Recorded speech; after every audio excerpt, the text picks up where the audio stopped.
Good evening ma'am. Good evening everyone.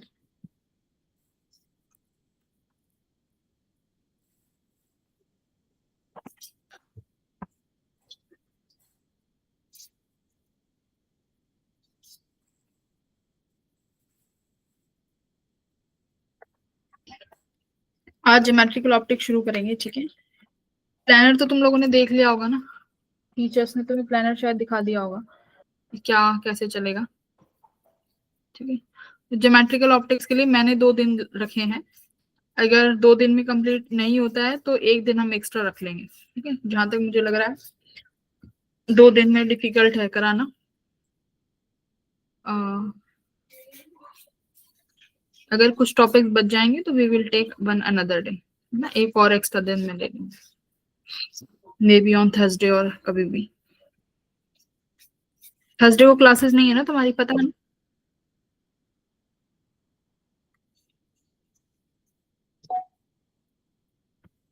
Saumya, तुम्हारा जियो वाला जो टॉपिक है वो तुम्हारे वाले बैच में नहीं हुआ है ना? Yes ma'am.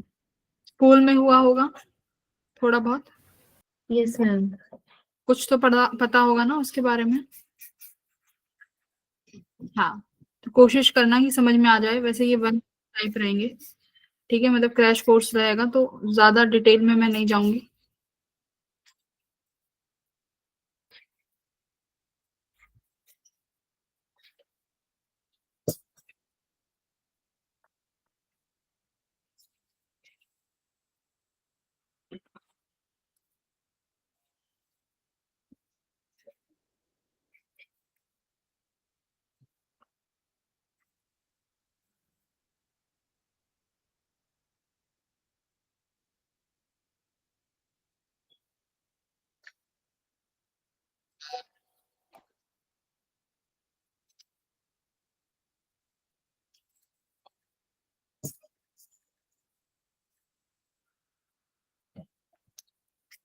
तो 6:02 तक, 6:03 तक सारे बच्चे क्लास में आ जाने चाहिए, ठीक है।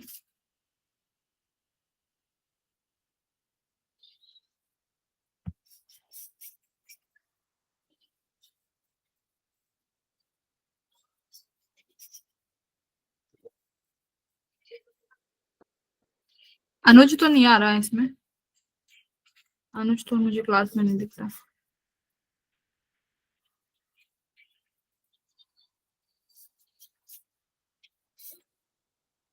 Good evening.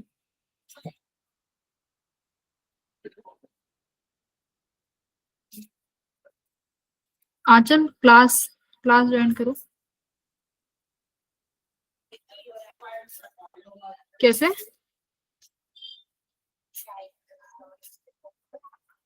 ID is not registered. एक सेकंड, मैं तुम्हें ग्रुप में लिंक शेयर करती हूँ, उससे ज्वाइन करो।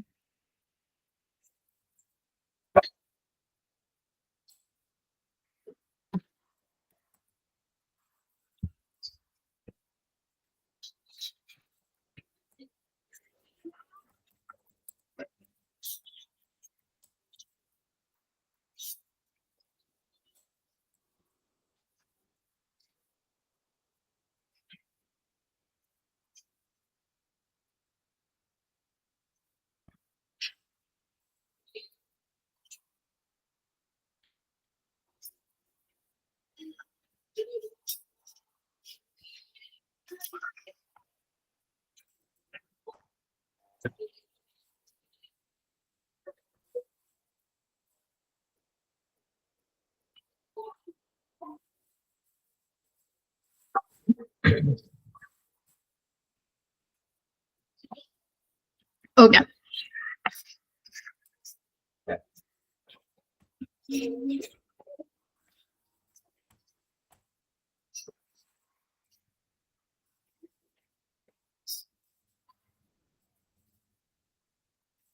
ठीक है।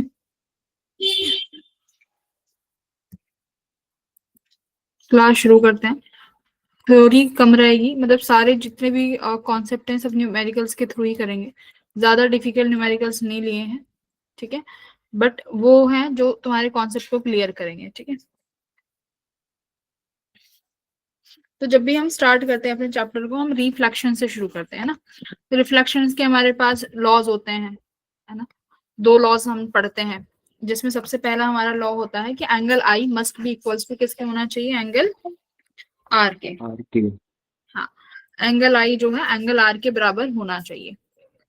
तो पहला लॉ हमारा यहाँ से यही निकल के आता है कि angle i must be equals to angle r, है ना। और हम क्या करते हैं कि अगर मेरे पास ये सरफेस है, यहाँ से अगर मेरे पास ये एंगल आई बना रही है, ये मेरी इंसिडेंट रे होगी। ये इंसिडेंट रे बेटा जो भी एंगल लिया जाता है वो नॉर्मल से लिया जाता है, ठीक है। नॉर्मल क्या होता है, किसी भी तुम्हारे मिरर से, किसी भी सरफेस से क्या बनाएगा नॉर्मल, 90 डिग्री। तो याद रखना, नॉर्मल वो है जो तुम्हारे मिरर के साथ 90 डिग्री का एंगल बनाएगा। लाइट रेज के जो भी एंगल रहेंगे वो सब कहाँ से कैलकुलेट करेंगे, नॉर्मल के साथ। तो ये वाला एंगल आई होगा जो कि इंसिडेंट रे नॉर्मल के साथ बनाएगी। रिफ्लेक्टेड एंगल भी जब आप कैलकुलेट करोगे, नॉर्मल के साथ कैलकुलेट करोगे, है ना। कि मेरे पास ये लाइट इंसिडेंट हुई और ये लाइट क्या हो गई, यहाँ से रिफ्लेक्ट हो गई, है ना। रिफ्लेक्ट बैक, जब भी लाइट रिफ्लेक्ट बैक होती है तो सेम मीडियम में जाएगी। तो ये वाला एंगल बनेगा आर, है ना। तो एंगल आर को भी कहाँ से मेजर किया है, नॉर्मल से।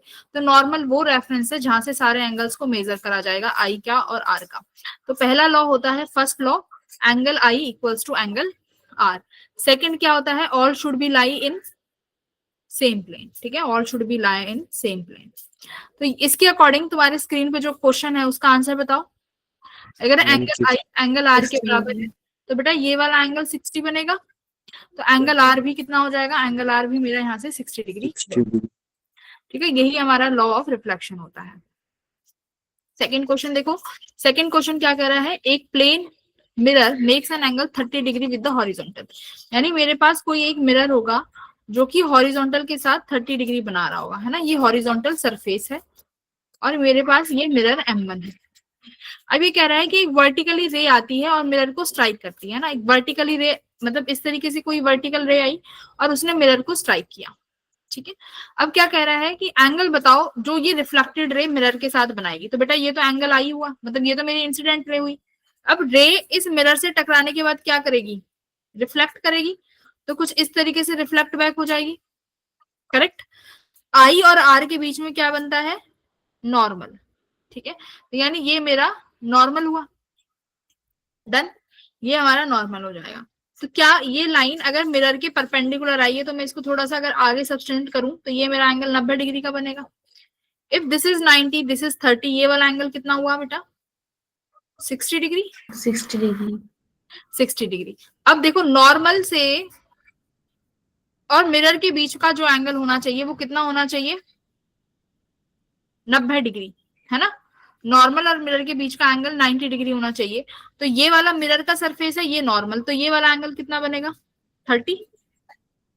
This must be 30 degree, yes और नो। Yes sir.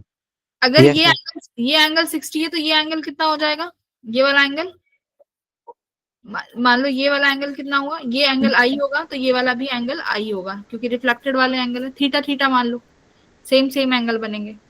ये वाला एंगल थीटा,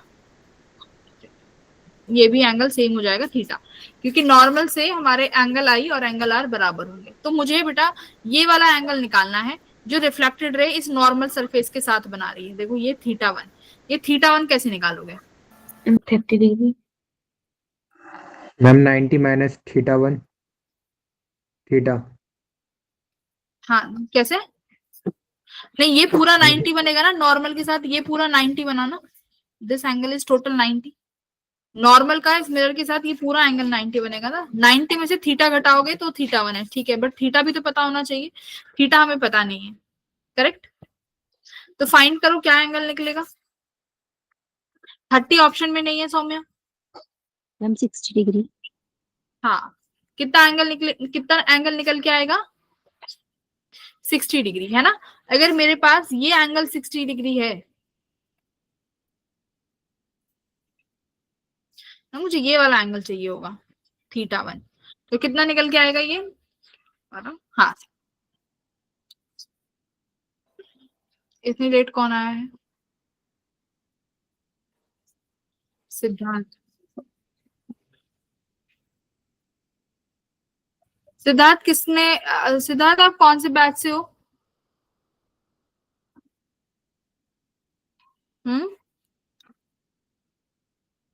हेलो सिद्धार्थ, आप किस बैच से हो?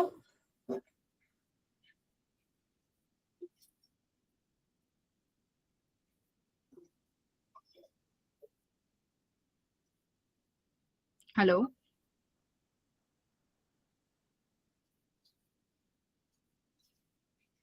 ठीक है ना? तो हमारे पास ये वाला एंगल कितना निकल के आ जाएगा? θ1 60 डिग्री के बराबर। ठीक है, सिंपल कैलकुलेशन, θ4 शुड बी बराबर टू 60 डिग्री।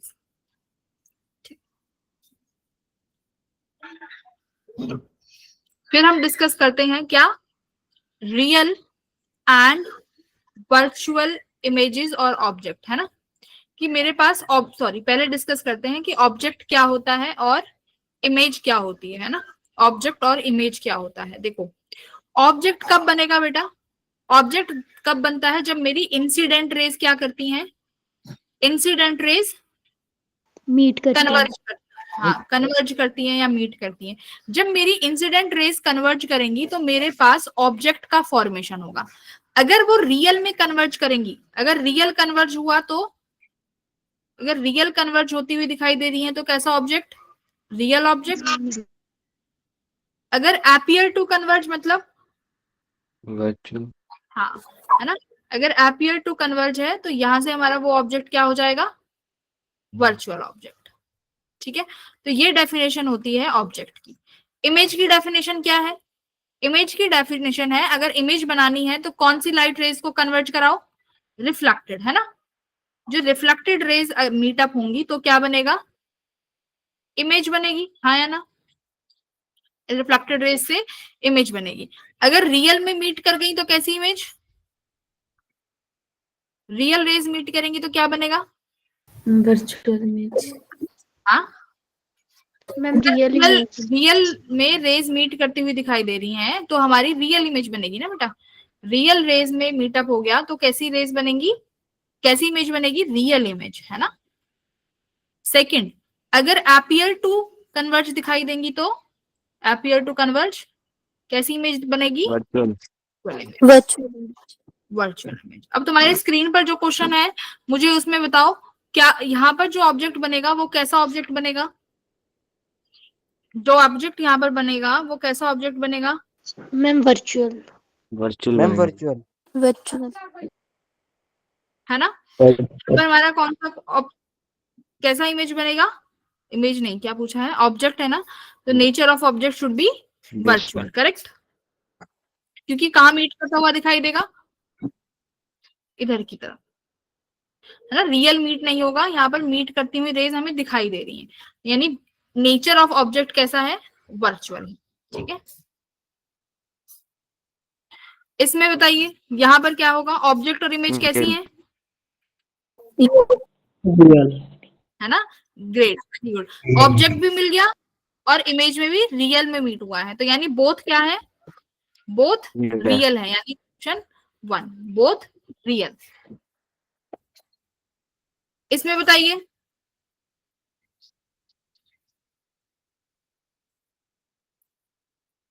इसका बताओ। मैम दोनों वर्चुअल है। मैम ध्यान थर्ड से, ऑप्शन। हाँ करेक्ट है ना, बिल्कुल सही। दोनों क्या है? वर्चुअल। देखो, ये वाली जो रेज है ये इंसिडेंट रेज है, ये वाली इंसिडेंट रेज है, ये जो मैंने इससे दिखाई है ना? ये इंसिडेंट रेज यहाँ कहीं जाके मिलेंगी, करेक्ट? Appear to. सिमिलरली ये वाली है मेरी रिफ्लेक्टेड रेज, रिफ्लेक्टेड रेज भी कहाँ जाके मिलेंगी हमें कुछ पता नहीं है, तो ये इनके थ्रू जो इमेज बनेगी वो भी कैसी बनेगी? वर्चुअल। तो ऑप्शन नंबर 3, बोलो क्लियर हुआ ना? वर्चुअल क्यों है सबको? क्योंकि देखो यहाँ पर मेरे पास ये लाइट रेज ऐसे इंसिडेंट हुई, अब इंसिडेंट रेज का कन्वर्जन बनाता है ऑब्जेक्ट। अब तुम्हें साफ साफ दिख रहा है कि ये कन्वर्ज रियल में नहीं हो रही है, अगर मैं आगे कहीं पे ले जाके बढ़ाऊंगी तो यहाँ जाके कहीं कन्वर्ज होंगी, और ये वाला जो कन्वर्जन है ये कैसा है? वर्चुअल ऑब्जेक्ट बनाने वाला है। लाइट रेज यहाँ से जो ये रिफ्लेक्ट हो गई, ये साफ साफ दिख रहा है ये मीट नहीं हो रही है रियल में, कहीं और जाके मीट होंगी, तो ये भी इमेज जो फॉर्मेशन होगी वो भी वर्चुअल इमेज का फॉर्मेशन होगा। ठीक है, वेरी गुड। इसमें बता दो लास्ट फटाफट, ऑब्जेक्ट और इमेज कैसी हैं?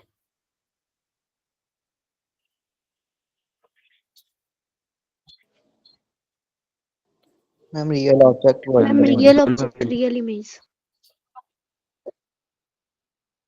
जी सेकंड ऑप्शन।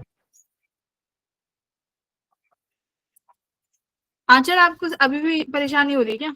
No ma'am.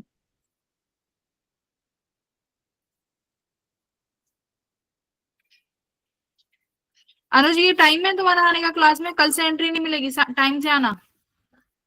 दोनों क्या है देखो, ये रिफ्लेक्टेड रेज है, रिफ्रैक्टेड रेज है। तो यहाँ पर जो इमेज बनी है, ये इमेज रियल रेज मीट करी है तभी बनी है ना इमेज, रियल में रेज मीट हुई है तभी क्या बनी है, इमेज बनी है। तो इमेज कैसी होगी यहाँ पे रिद्धिमा, रियल इमेजेस है ना, तो ये इमेज रियल इमेज होगी। तो यानी दोनों क्या है, ऑब्जेक्ट और इमेज दोनों रियल है। एक बार कंफर्म भी कर लेते हैं फाइनली, 10th ऑप्शन यस, ठीक है, दोनों रियल ऑब्जेक्ट है, रियल इमेज है। Very good. तो यहाँ पे हमारा कॉन्सेप्ट था कि किस तरीके की इमेज रियल है, किस तरीके का ऑब्जेक्ट रियल और वर्चुअल कहलाएगा। नेक्स्ट आता है हमारी प्रॉपर्टीज ऑफ प्लेन मिरर। अब प्लेन मिरर की प्रॉपर्टीज क्या होती है? सबसे पहली प्रॉपर्टी क्या होती है कि डिस्टेंस ऑफ क्या इमेज किसके बराबर होगी, फ्रॉम मिरर बराबर होगी डिस्टेंस ऑफ ऑब्जेक्ट के। करेक्ट बेटा, distance of object from mirror. Second, एक कैसी इमेज फॉर्म करता है plane mirror? Plane mirror form erect erect and real, real image होगी क्या? इरेक्ट एंड वर्चुअल है ना, erect and virtual image form होगी। और लेटरल इमेज फॉर्म होता है, हाँ वो इस पे भी आते हैं। लेटरल इमेज फॉर्म होती है, लेटरल इमेज का मतलब क्या है बेटा, लेफ्ट साइड और राइट साइड में कन्वर्जन हो जाता है ना, लेफ्ट राइट साइड का डिफरेंस आएगा। जैसे पी इमेज, पी अगर ऐसा है तो मिरर में देखोगे तो कैसा दिखेगा, ऐसा, तो ये लेफ्ट राइट कन्वर्जन हो जाता है। Clear? Fourth, height of image equals to height of object, same height की बनाए। ठीक है, अब मुझे यहाँ पे बताओ डिस्टेंस ऑफ ऑब्जेक्ट क्या, डिस्टेंस ऑफ इमेज क्या होगा अगर ऑब्जेक्ट 15 सेंटीमीटर की दूरी पे है तो 15 सेंटीमीटर है ना। ठीक है, ये वाला करिए, कोऑर्डिनेट्स बताइए इमेज के। अगर ऑब्जेक्ट यहाँ है तो बेटा इमेज जस्ट इसके पीछे बनेगी, इसके इमेज जस्ट पीछे बन जाएगी ना मिरर के। तो अब कोऑर्डिनेट क्या हो जाएगा इसका बताओ, 4,5 है ना, x पॉजिटिव हो गया और y भी पॉजिटिव ही है, तो +4,5। Very good. ये वाला देखो, ये वाले क्वेश्चंस होते हैं जिसमें हम अगर हम क्लॉक का टाइमिंग देखते हैं किसमें, मिरर में, तो क्लॉक का टाइमिंग तुम्हारा प्लेन मिरर क्या कर देता है, ये देखो नंबर वाली घड़ी नहीं, अगर वैसी वाली घड़ी होती है ना, ये वाली इस तरीके वाली की जो घड़ी होती है उसका टाइमिंग अगर हम प्लेन मिरर में देखते हैं तो प्लेन मिरर टाइम को कन्वर्ट कर देता है। तो उसका अगर मुझे रियल टाइम दिखाना है कैसे, कि अगर मेरे पास एक वॉल क्लॉक है जो प्लेन मिरर के सामने है और वो 4:30 का समय दिखा रही है, तो इसकी इमेज कितना समय दिखाएगी। तो इसके लिए क्या करते हैं बेटा जी, 11:59 में से क्या माइनस करते हैं, 11:59 क्या था फॉर्मूला, भूल गए? 11:59 क्या हो गए, 12 बज गए 59 मिनट। 1 मिनट अभी बाकी है, तो 1 मिनट को कहां पे लगाएंगे, सेकंड में, 60 सेकंड। अब बज गए 12, 11 आवर्स 59 मिनट्स 60 सेकेंड्स, तो पूरा 12 बज गया। तो इस 12 में से ये वाला नंबर माइनस करना है। ठीक है, ध्यान से सुनो, अगर मेरे पास ये 3 डिजिट में है तो 11 आवर्स 59 मिनट्स और 60 सेकेंड्स, इसमें से जो भी तुम्हें डिजिट गिवन होगी वो क्या कर दो, माइनस कर दो। तो यहाँ कितना बचेगा 30, यहाँ कितना बचा बेटा 9, 2, 11 में से 4 गए 7, 7। ठीक है, तो कौन सा समय दिखाई देगा? 7:29:30, ऑप्शन नंबर 1। ठीक है, बोलो। और अगर Yes, सिर्फ 2 डिजिट का होगा तो क्या करेंगे? मैम 11:59 से। सिर्फ 11:59 से, है ना? मैम 11:60 से करेंगे ना? हाँ, अगर 11:59 से करोगे तो 12 नहीं बजेंगे ना, मुझे 12 में से घटाना है। देखो हम 12 में से घटाएंगे, 11:59 मतलब 1 मिनट की कमी है ना, तो फिर 11:60 में से घटाएंगे। ठीक है, 11:60 में से घटाएंगे। अब 12 हो गए ना, तो टोटल टाइमिंग 12 होनी चाहिए। जो याद करने का तरीका है कि टोटल 12 होने चाहिए, तो 11:60, तो इसमें से घटाओगे। ठीक है, अगर 2 डिजिट्स दी हैं, और 3 के लिए 11:59:60 इसमें से माइनस करेंगे। ठीक है, तो ये है हमारी प्लेन मिरर का फॉर्मेशन। चलो इसका कोऑर्डिनेट बताओ क्या होगा, फटाफट। अब देखो यहां पर हुआ क्या है, मेरे पास ये जो मिरर है ये कुछ एक्सिस पे रखा हुआ है, 45 डिग्री ये एक्सिस है। ठीक है, अब ऑब्जेक्ट जो रखा हुआ है, हमें ये ऑब्जेक्ट का डिस्टेंस देखना है कि ऑब्जेक्ट का डिस्टेंस मिरर से कितना है। अब देखो जैसे तुमने बोला ना कि distance of image equals to distance of object होना चाहिए, ये एंगुलर डिस्टेंस में भी होता है, ध्यान रखना। ये एंगुलर डिस्टेंस में भी होगा कि जितना आपका ऑब्जेक्ट मिरर से एंगुलर डिस्टेंस की दूरी पर है, उतना इमेज भी सेम एंगुलर डिस्टेंस की दूरी पर होगी, ये याद रखना। अगर ऑब्जेक्ट कितनी दूरी पर है, 45 डिग्री की डिस्टेंस पर है एंगुलर डिस्टेंस पे, तो इमेज भी 45 डिग्री पे ही होगी, यानी इसी लाइन पे इमेज बनेगी, क्योंकि यही 45 डिग्री एंगल है मिरर के साथ। तो अब ऑब्जेक्ट कितनी दूरी पर है यहाँ से, 0,3 पे, तो यहाँ इमेज जो बनेगी साफ साफ दिख रहा है, एक्स एक्सिस पे इमेज बन रही है, तो मतलब वाई तो 0 होना ही है, यानी वाई का कोऑर्डिनेट 0 हो गया, तो एक्स कहाँ बन जाएगा, 3 पे। एक्स की इमेज कहाँ बनेगी, 3 पे। तो पहली चीज क्या याद रखनी है कि angular distance of object should be equals to, sorry image का लिखेंगे ना, एंगुलर डिस्टेंस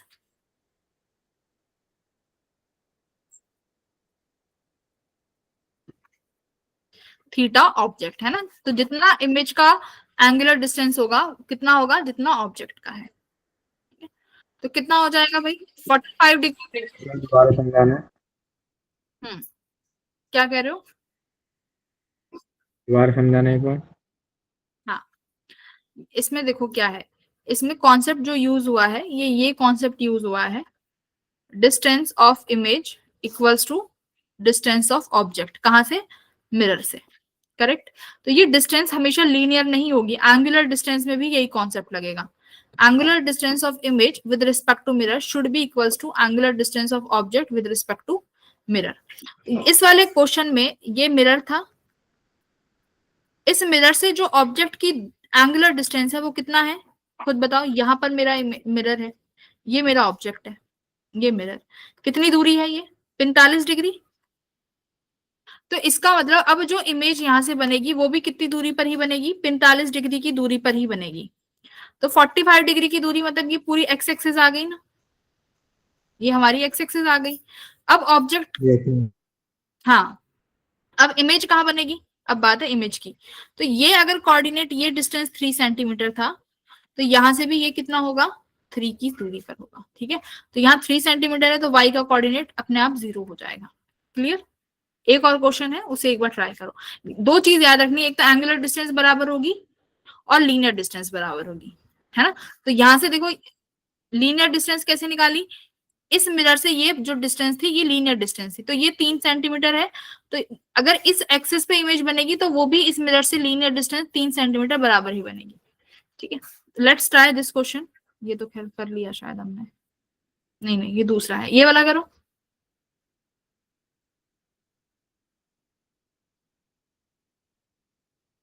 इमेज कहाँ बनेगी,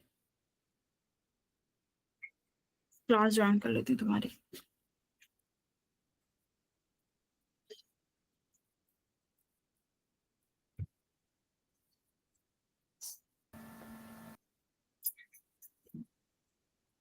सक्षम कहाँ बनेगी इमेज,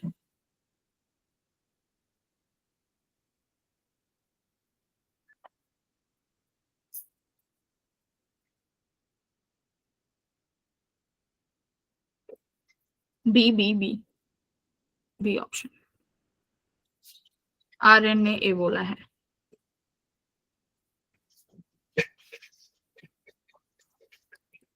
आंचल तुम्हें क्या लग रहा है? मैम देखो ऑप्शन बी। भाई जो बोल ए ऑप्शन, इमेज मिरर ये है ना, अगर मिरर यहाँ पर है तो इमेज इस मिरर के बिलो बनेगी ना, इस क्वाड्रेंट में थोड़ी ना इमेज बनेगी, मिरर यहाँ थोड़ी रखा हुआ है। क्लियर? तो इमेज कहाँ बनेगी? यहाँ बनेगी ना। जस्ट इस मिरर को थोड़ा सा यहाँ पर शिफ्ट अगर मैं कर दूं इस तरीके से तो यहाँ बनेगी। इसका कोऑर्डिनेट जितना इसकी दूरी है वो सेम दूरी पर बनेगी। तो कितना है वो -4 5 है। तो थर्ड क्वाड्रेंट में कौन नेगेटिव होता है?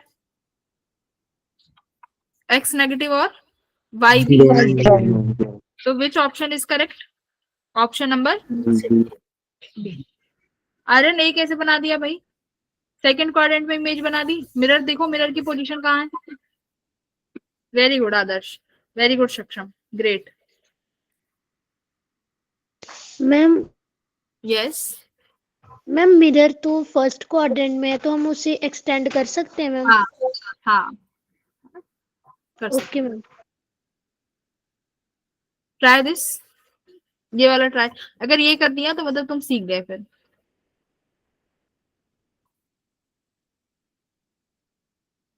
एंगुलर डिस्टेंस बराबर एंड लीनियर डिस्टेंस बराबर, बस। जैसे ये लीनियर डिस्टेंस ये है ना, इस पॉइंट से ये डिस्टेंस 10 सेंटीमीटर है। पहले एंगुलर बनाओ, फिर उस एंगुलर डिस्टेंस से इस पॉइंट से उस ऑब्जेक्ट का 10 ही डिस्टेंस रखना है। करो करो।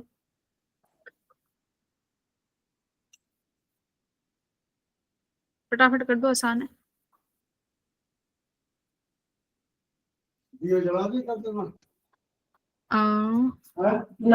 करें? Ma'am 1 minute.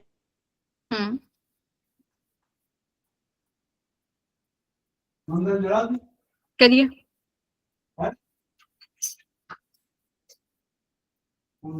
5√3 -5 C option. 5√3 -5, very good, सीख गए सीख गए सीख गए। देखो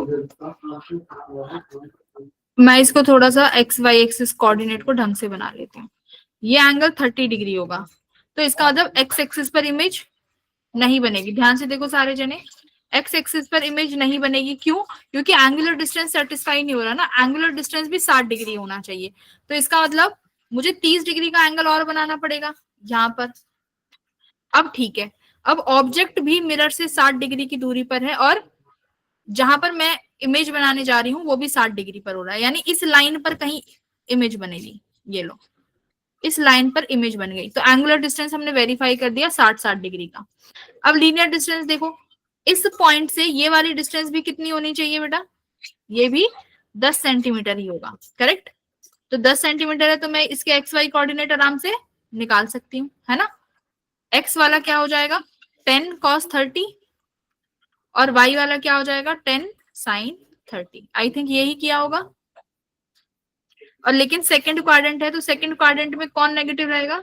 आई थिंक कोई भी नहीं। फोर्थ क्वाड्रेंट है ना, फोर्थ क्वाड्रेंट में तो वाई नेगेटिव रहेगा। तो वाई नेगेटिव रहेगा, तो वाई नेगेटिव एक ही क्वाड्रेंट में है, मुझे सॉल्व करने की भी जरूरत नहीं है। ऑप्शन नंबर 3, ठीक है। तो 1 2 3 फोर्थ, तो फोर्थ क्वाड्रेंट में कौन सा ऑप्शन है? Option number 3। समझ में आया सबको? ठीक है। तो ये बहुत इंपॉर्टेंट क्वेश्चन है, आ भी सकते हैं कई बार, ठीक है। ओके, नेक्स्ट हमारा कॉन्सेप्ट आता है डेविएशन का, है ना, कि लाइट का डेविएशन। लाइट का डेविएशन देखो बेटा कैसे क्या होता है डेविएशन। मान लीजिए मेरे पास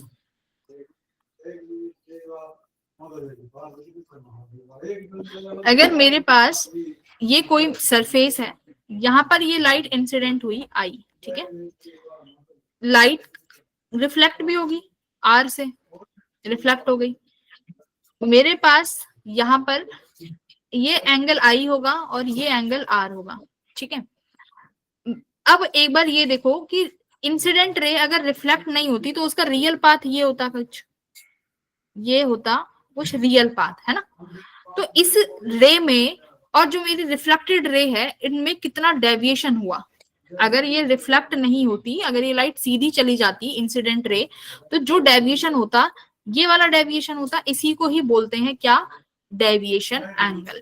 ये डेविएशन एंगल किसके बराबर आया है बेटा, एंगल आई एंगल आर के बराबर है, तो मैं इसको एंगल आई ही लिख रही हूं, ठीक है। तो ये किसके बराबर आ जाएगा मुझे बताओ, deviation angle 2 pi minus theta या pi minus 2 theta, ma'am pi pi minus minus 2 pi minus 2 थीटा, ये फॉर्मूला होता है हमारा एंगल ऑफ डेविएशन का, ठीक है। बेटा इसकी डायरेक्शन क्या है, देखो मैंने जो इंसिडेंट रे है उसको बस आगे बढ़ाया है और रिफ्लेक्टेड रे में ये एरो घुमाई है, तो इसके अकॉर्डिंग ये कौन सा डायरेक्शन है, क्लॉक या एंटी क्लॉक, एंटी क्लॉक, तो यानी ये एंटी क्लॉक वाइज। अब सुनो, ये एंटी क्लॉक वाइज मेरे इस पर्टिकुलर क्वेश्चन में आया है, तुमने फॉर्मूला एक ही लगाना है, एक यही फॉर्मूला यूज करना है, पाई माइनस 2 थीटा। डायरेक्शन तुम अपने अकॉर्डिंग देख लेना कि क्लॉक आ रहा है कि एंटी क्लॉक आ रहा है। डायरेक्शन कैसे निकालेंगे, एंगल जो आई है, जो आई वाली लाइन है उसको थोड़ा आगे बढ़ा दो और आर की तरफ उसको ऐसे घुमा दो जैसे यहाँ बनाया हुआ है, तो ये मेरा एंगल ऑफ डेविएशन हो जाएगा। इस पर्टिकुलर इस वाले केस में ये क्या बन रहा है, ये बन रहा है यहाँ पर एंटी क्लॉक वाइज। तो जरा इस वाले क्वेश्चन को करो, कितना बनेगा, ठीक है। तो ये एंगल 50 हो जाएगा, तो मेरे पास डेविएशन का फॉर्मूला है पाई माइनस 2, ये थीटा पता है ना क्या है, this 2 theta is what, pi minus 2 आई, है ना, ये थीटा आई एंगल है। तो बेटा आई की वैल्यू रख दो यहाँ पे 50 डिग्री, तो 180 माइनस 2 मल्टीप्लाई बाय 50, तो क्या आया 80 डिग्री। डायरेक्शन इसकी भी कौन सी आएगी, एंटी क्लॉकवाइज, ठीक है, ये भी एंटी क्लॉकवाइज में 180 डिग्री घुमा है, ठीक है। चलो ये वाला बताओ,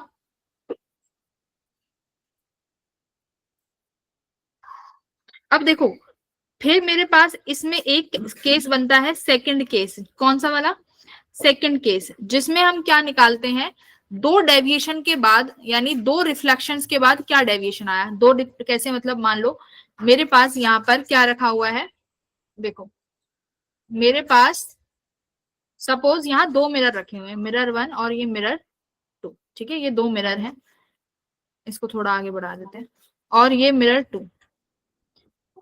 अब अगर कोई लाइट रे आएगी बेटा, मिरर 1 पे भी टकराएगी और मिरर 2 पे भी टकराएगी, तो मान लो लाइट रे सपोज करो यहाँ पर आई, इंसिडेंट हुई, ये रिफ्लेक्ट हो जाएगी, यहाँ गई रिफ्लेक्ट होके, ठीक है। अब ये लाइट M1 के लिए तो इंसिडेंट रे है भाई, M1 से फिर इंसिडेंट होगी, फिर यहाँ जाएगी, तो यानी अब ये यहाँ पर रिफ्लेक्ट हो गई, तो कितने डेविएशन हुए मुझे बताओ, 2, ये इसके लिए रिफ्लेक्टेड रे हो गई और M1 के लिए इंसिडेंट रे हो गई, तो I भी बन गया। तो बेटा एक डेविएशन तो यहाँ मिलेगा इस वाले पॉइंट से Δ1 और एक M1 से मिलेगा Δ2। तो दो मिरर के केस में मेरे पास दो डेविएशन, तो दो डेविएशन के लिए मतलब सॉरी, दो डेविएशन मत लिखो, ये लिखो कि दो रिफ्लेक्शन के बाद, दो रिफ्लेक्शन के बाद नेट डेविएशन कितना आएगा, है ना, नेट डेविएशन। तो इसका बेटा मेरे पास डायरेक्ट फॉर्मूला है, क्या क्या फॉर्मूला है बताओ, 2 पाई माइनस 2 थीटा, थीटा का मतलब क्या है यहाँ पे, थीटा क्या होगा यहाँ पे, theta angle between two mirrors, angle between two mirrors, तो M1 और M2 के बीच का जो भी एंगल है इसको हम यहाँ पर थीटा मानेंगे। तो अकॉर्डिंग टू दिस क्वेश्चन बताओ क्या होगा मेरा आंसर, दो प्लेन मिरर के बीच में कितना एंगल दिया हुआ है, 20 डिग्री। अब ये कह रहा है कि दो रिफ्लेक्शंस के बाद कितना डेविएशन आया, बताओ।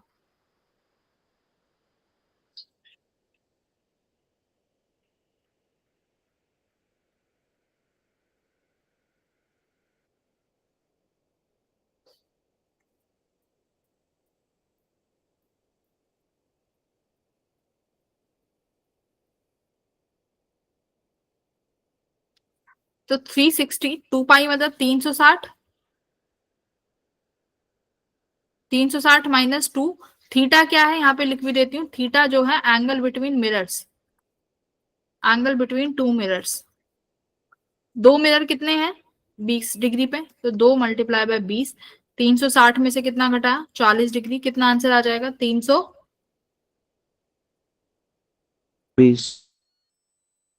डिग्री। सिक्स्थ का एक बार आंसर भी मैच कर लेते हैं।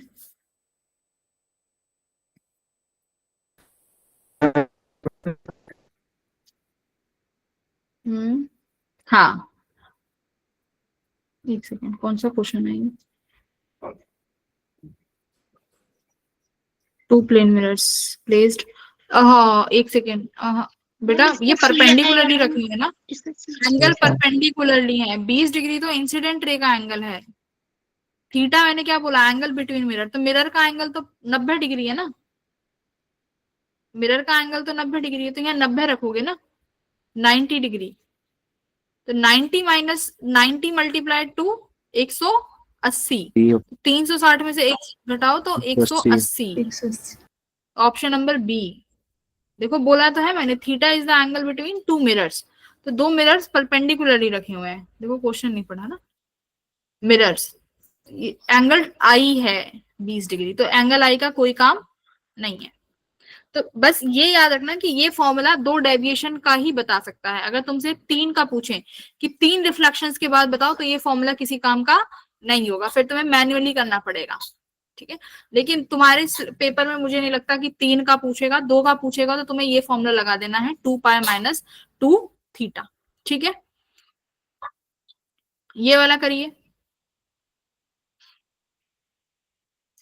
तो इसने क्या बोला है, find out total deviation after 2 reflections.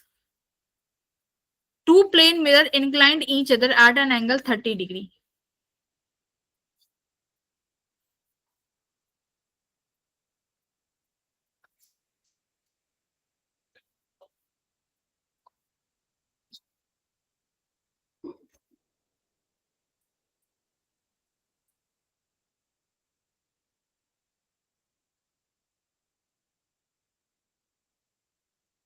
Eighth 360 degree minus 2 multiply by 30 degree, कितना आ जाएगा 300 डिग्री, है ना, ऑप्शन नंबर 1। ठीक है, नेक्स्ट पे आ जाते हैं, ये वाला करिए। अब देखो जैसे इस क्वेश्चन में था, इसमें तुम्हें इसने खुद बोला है कि आफ्टर 2 रिफ्लेक्शंस बताओ।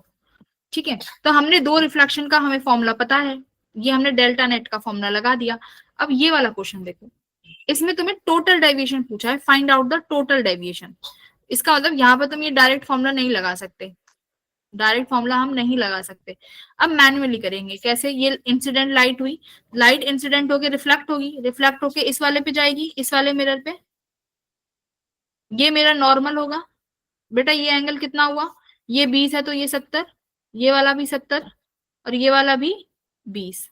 अगर ये 70 है, ये 20 है, तो ये रिफ्लेक्टेड रे का एंगल ये कितना हो जाएगा, यहाँ पे देखो मैम 90 डिग्री। 90 डिग्री मतलब ये अगर मिरर M2 है, तो मिरर M2 पे जो लाइट रे इंसिडेंट हो रही है, भाई इसके लिए तो ये इंसिडेंट रे ही है, यानी M2 पर जो ये लाइट रे इंसिडेंट हुई, ये कैसी हुई, परपेंडिकुलरली। यानी अगर देखो, अगर मेरे पास किसी भी मिरर पर लाइट रे परपेंडिकुलर आ रही है, परपेंडिकुलरली इंसिडेंट हुई इस तरीके से, तो बेटा वो रिफ्लेक्ट भी तो इसी रास्ते पे होगी, क्योंकि एंगल आई किसके बराबर है, एंगल आर के। तो अगर वो इसी रास्ते से आई है, तो जाएगी भी इसी रास्ते से, क्यों, क्योंकि वो मिरर के परपेंडिकुलर आई है। तो ये भी प्रॉपर्टी है कि अगर लाइट रे किसी भी मिरर पर परपेंडिकुलरली इंसिडेंट होती है, तो वो अपने रास्ते को क्या कर लेती है, ट्रेस बैक। तो यहाँ से तुम्हारी लाइट रे फिर क्या करेगी, जैसे आई है वैसे वापस भी चली जाएगी। तो कितने डिग्री का टोटल डेविएशन हुआ, जिस रास्ते आए हो उस रास्ते से वापस चले गए, कितना डेविएशन आया, 180 डिग्री। बेटा 180 डिग्री का। देखो सौम्या और देखो अगर आप इस रास्ते से आए हो, तुम्हारी लाइट रे इस रास्ते से आई और इसी रास्ते से वापस चली गई ए बी से, तो कितना डेविएशन आया, 180 डिग्री का, है ना, 180 डिग्री का। तो इसलिए ऑप्शन नंबर 1 होगा। क्यों, क्योंकि मिरर M2 पे, हाँ जी, अगर टोटल डेविएशन पूछ रहा है तो मैम डेविएशन तो पहले फर्स्ट उस पे भी हुआ है, हाँ फर्स्ट वापस भी तो जाएगी ना, उधर से भी तो वापस, देखो ये पहले हमने देख लिया कि मिरर जो M1 था यहाँ पर डेविएशन आया, ये Δ1 whatever be the deviation, ठीक है। अब ये तुम्हारी मिरर M2 पर जाकर इंसिडेंट थी, अब ये M2 पर इंसिडेंट हुई 90 डिग्री पे, तो यानी जैसी लाइट रे आई है ना, ये वैसी इसी रास्ते से चली जाएगी। यानी आया इंसिडेंट, तो मेन रास्ता तो ये है ना जहां से ये इंसिडेंट हुई है, रेड वाला कलर जो दिखाया हुआ है, इंसिडेंट रे तो ये है ना, तो ये इंसिडेंट रे भी इसी रास्ते से जाएगी, तब टोटल डेविएशन कितना होगा 180 डिग्री, ठीक है। पूरी लाइट वैसे ही वापस चली जाएगी, एक मिरर से नहीं, जो भी टोटल लाइन तुमने बनाई है वैसा का वैसा रीड्रॉ कर देना, ठीक है।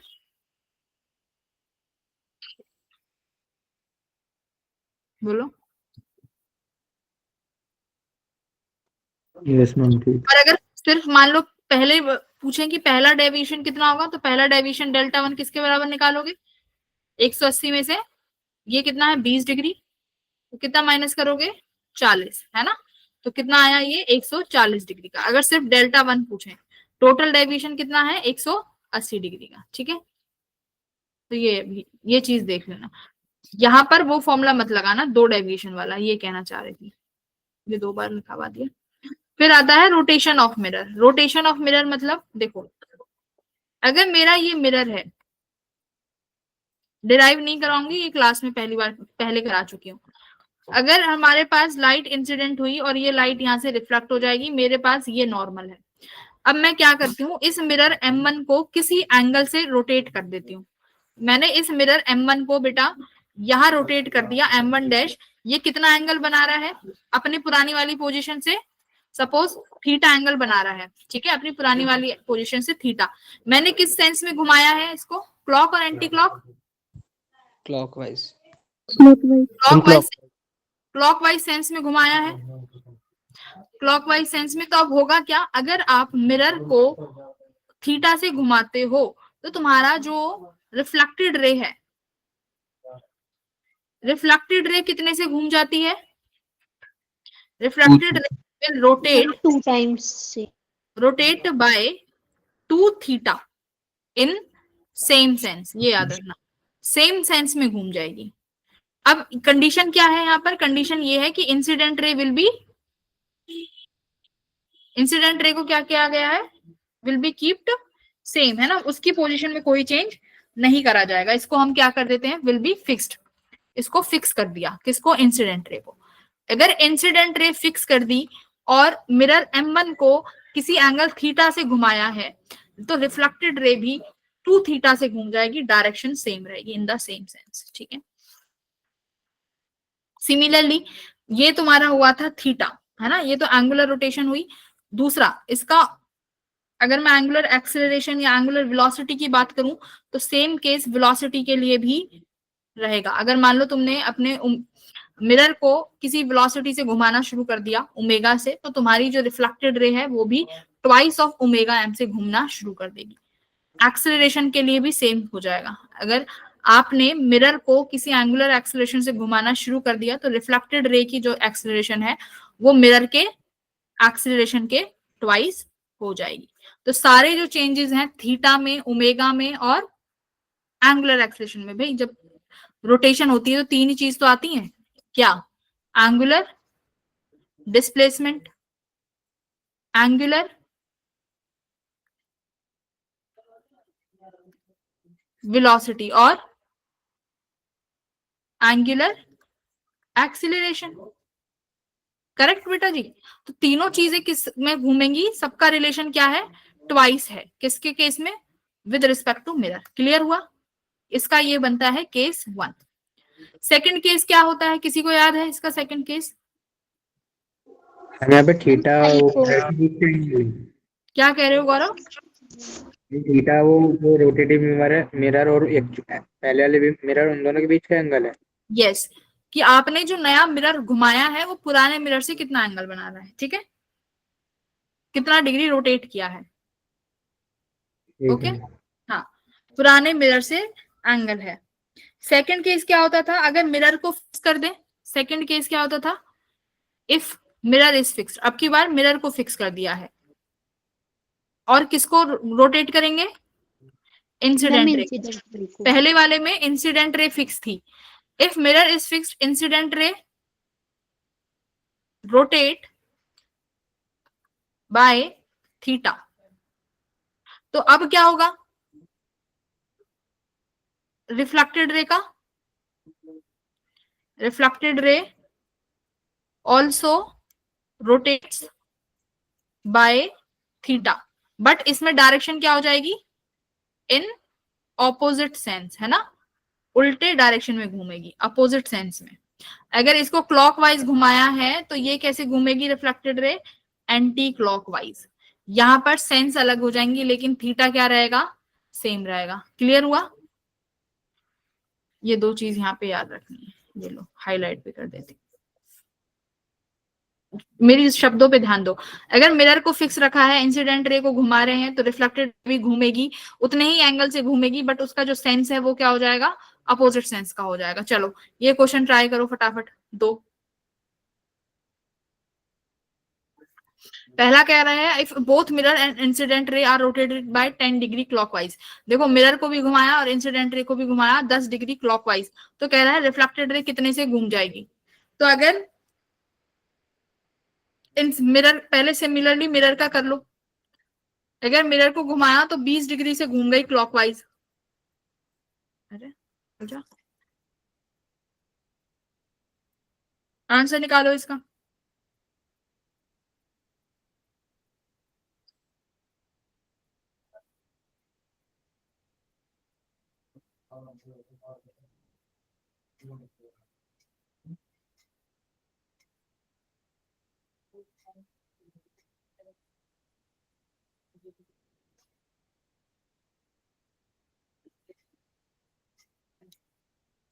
फिफ्टींथ का आंसर दिया हुआ है।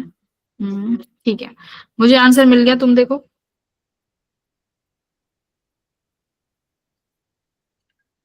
फिफ्टींथ का सी सी सी, वेरी गुड। फिफ्टींथ का सी ऑप्शन है ना, बहुत सही, बहुत अच्छे। अरे मेरी पेपर गिर गई भाई। यस, फिफ्थ का सी ऑप्शन है ना, 10 डिग्री क्लॉकवाइज। गौरव समझ में आया कैसे करा है? Yes ma'am. कैसे? मैम पहले मिरर मिरर से जो रोटेशन आई है, रोटेट हुआ है, पहले उसको निकाला, फिर जो रे को रोटेट करके जो आई है उसको निकाल के उसमें से माइनस कर दिया है। हाँ भाई, मिरर की वजह से 20 डिग्री घूमेगी क्लॉकवाइज में, मिरर की वजह से 20 डिग्री क्लॉकवाइज घूमी, फिर इंसिडेंट रे 10 डिग्री क्लॉकवाइज घुमाएगा तो 10 डिग्री एंटी क्लॉकवाइज घूमेगी, तो अपनी डायरेक्शन से कितना घूमी, बस 10 डिग्री क्लॉकवाइज। करेक्ट। थर्ड इसका ऑप्शन नंबर 10।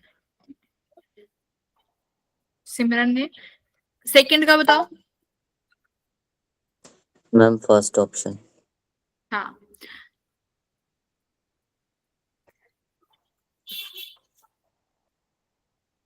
अरे यार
ओके, एंड बटन दब गया था। करेक्ट। तो ए का इस नेक्स्ट का भी ऑप्शन कई बच्चों ने बता दिया है। क्या मनीष क्या कह रहा है? गुप्ता मैम, हाँ मैम यही है मैम, कहीं नहीं गई। If due to rotation of the mirror then reflected ray gets rotated by 40 degree clockwise. इसने कहा है कि रोटेशन मिरर का इस तरीके से किया जाता है कि रिफ्लेक्टेड रे 40 डिग्री से क्लॉकवाइज घूमी है, तो इसका मतलब मिरर को कितना घुमाया होगा, 20 डिग्री घुमाया होगा बट डायरेक्शन सेम रखी होगी क्लॉकवाइज। ठीक है, चलो अगर ये सीख गए हो तो अब इस वाले क्वेश्चन को सही से आंसर करना।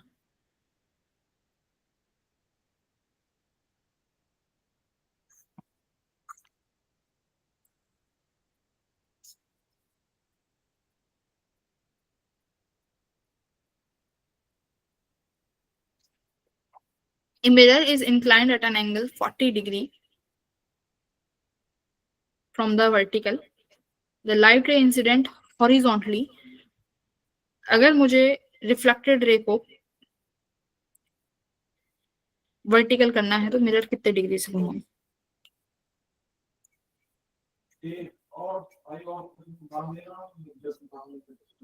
करेक्ट, वाओ नाइस, बढ़िया। देखो अगर मेरे पास ये मिरर है, इसको वर्टिकल से कितने डिग्री पे रखा गया है? 40 डिग्री पे, यानी ये कितना एंगल हो जाएगा? 50 डिग्री। अब मेरी लाइट रे भी कहाँ से आ रही है? लाइट रे इंसिडेंट हॉरिजॉन्टली, यानी मेरी लाइट रे इस तरीके से आ रही है यहाँ से हॉरिजॉन्टल डायरेक्शन में, तो यहाँ से कुछ रिफ्लेक्ट भी होगी भाई। अगर इंसिडेंट हुई है तो ये इंसिडेंट रे है, तो मैं मान लेती हूँ कि मेरे पास ये रिफ्लेक्टेड रे होगी और मेरा कुछ ये बनेगा नॉर्मल, जो कि बहुत बुरा बना है।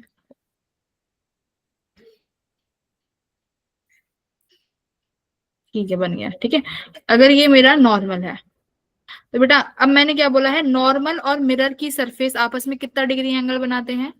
90 डिग्री का। अगर ये 50 है तो बेटा ये वाला एंगल 40 होना चाहिए, तभी 90 बनेगा। देखो मिरर और नॉर्मल के बीच का एंगल, ये एंगल 40 होना चाहिए।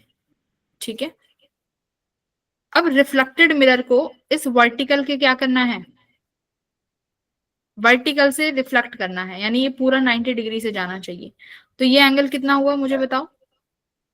40 और 40 80, तो ये डिग्री कितना हुआ? 10 डिग्री। यानी मुझे रिफ्लेक्टेड रे को इस सेंस में, क्लॉकवाइज की सेंस में 10 डिग्री घुमाना है। तो इसका मतलब मिरर को कितना घुमाऊंगी? 5 डिग्री, वो भी क्लॉकवाइज में। ठीक है, तो ऑप्शन नंबर 1। बताओ समझ आया? यस नहीं आया। नहीं आया? दोबारा समझा दूं। दोबारा समझा दूं। देखो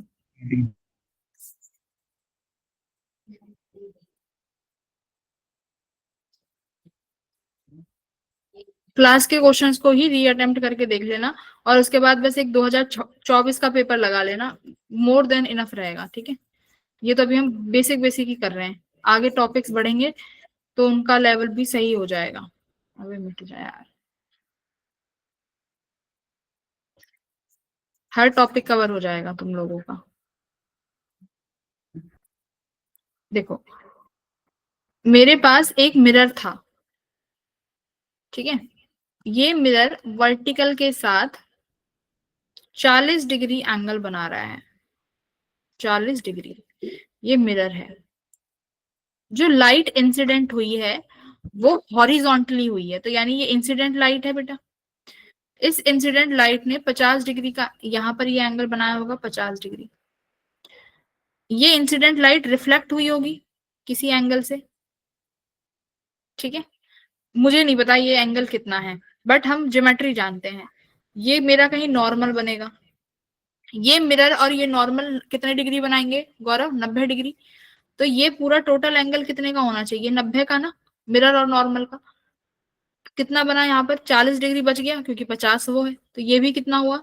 40 डिग्री। अब सवाल में क्या कह रहा है कि मुझे रिफ्लेक्टेड रे को वर्टिकली पास कराना है, तो वर्टिकली मतलब ये मेरी रिफ्लेक्टेड रे होनी चाहिए, है ना? मम्मी दूसरा वाला 40 कैसे आया? एंगल आई और एंगल आर, ये रिफ्लेक्टेड रे है ना, तो एंगल आई एंगल आर के बराबर होगा ना, इसलिए ये 40 आया है। ये आई बना, ये एंगल आर बना। क्लियर?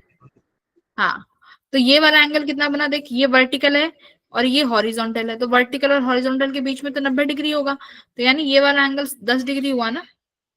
तो मुझे रिफ्लेक्टेड रे को 10 डिग्री घुमाना है, और वो कब घूम सकता है? जब मिरर 5 डिग्री घूमे। अब ठीक है?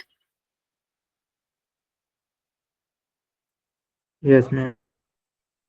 अनुज समझ आया? मैम एक बार ये बता दो, एंगल आई और आर कैसे निकाला? मिरर और नॉर्मल के बीच के एंगल से। मिरर और नॉर्मल के बीच का एंगल 90 होना चाहिए ना। तो ये 50 डिग्री तो मुझे पता ही चल गया कि 50 है, तो फिर 50 में से 90 घटाओ तो कितना बचा, 40 डिग्री। तो इसीलिए 40 आया, ठीक है। और जो फिर एंगल आई होगा वही एंगल आर हो जाएगा। अब ठीक है। Yes ma'am. इसीलिए स्टार्टिंग में बताया था एंगल आई हमेशा मिरर और नॉर्मल के एंगल से निकलेगा। मिरर और नॉर्मल 90 डिग्री का एंगल बनाएंगे, ये याद रखना। मिरर और नॉर्मल 90 डिग्री का एंगल। वो जब सीधा सीधा रखता है ना तब आसान लगता है, जब ऐसे तिरछे हो जाते हैं तब यही रूल्स काम आते हैं कि एम और एन के बीच में 90 होना चाहिए, ठीक है। फिर आता है मल्टीपल रिफ्लेक्शंस, है ना। तो मल्टीपल रिफ्लेक्शंस वाला देखते हैं। देखो अब की बार तुम्हें कोई फॉर्मूला याद रखने की जरूरत नहीं है। मैंने पिछली बार तुम्हें 360 बाय थीटा, है ना, इफ ऑड इफ एन ऐसे करके सिखाया था ना। अब इस केस में कोई फॉर्मूला याद रखने की जरूरत नहीं है। कैसे, आ जाओ। मान लो मेरे पास दो मिरर्स हैं, मिरर M1 और ये मिरर M2।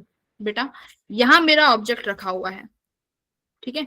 ये ऑब्जेक्ट रखा हुआ है यहां से 40 डिग्री और मान लो यहां से भी 40 डिग्री। मेरा तुमसे सवाल है, ध्यान से सुनना। ऑब्जेक्ट ये है, ऑब्जेक्ट क्रिस क्रॉस मेथड लगाएंगे, वही लगाएंगे, बट उसमें लास्ट टाइम एक कंफ्यूजन हुई थी ना कि लास्ट इमेज कैलकुलेट करनी है कि नहीं करनी। तो वो उसका भी हमने जवाब ढूंढ लिया है कि कब क्या करना होता है। आ जाओ। 40 डिग्री 40 डिग्री, तो इसमें क्रिस क्रॉस मेथड लगाना शुरू कर देंगे। तुम सब जानते हो कि M1 है, ये M2 है। इस केस में क्या होगा बेटा, ये ऑब्जेक्ट एंगुलर, अभी बताया था ना कि मिरर जो है एंगुलर डिस्टेंस भी फॉलो करता है।